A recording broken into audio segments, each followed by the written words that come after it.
রাজশাহীতে তানোর থানা আওয়ামী লীগের সাবেক সভাপতি মাইনুল ইসলাম স্বপন আটক, পুলিশের হাতে সোপর্দ। রাজশাহী থেকে শিবলি চাদিকের পাঠানো ভিডিও চিত্রে দেখুন বিস্তারিত। মসজিদের নিচে মুন হোটেল, হোটেলের মালিকের আশ্রয় নিয়ে এতক্ষণ ছিল। অনেকক্ষণ থেকে এখানে অবস্থান করছি, ঠিক আছে। আমাদের কিছু বিএনপির লোক কিছু এখানে নেতা কর্মী এসেছে, আমাদেরকে বাধা দিয়েছে।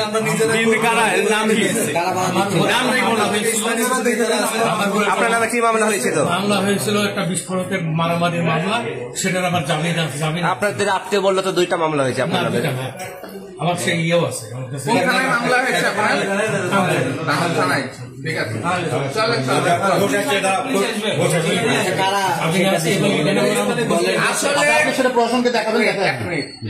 দলের কে সেটা দিছিল সেটা বড় বিষয় না। আমরা বিভিন্ন বড় ভাইরা এসেছে, আমরা তাদেরকে বলেছি যে আমরা এখানে ইনফরমেশন পেয়েছি যে তানোর থানা আওয়ামী লীগের সভাপতি আছে।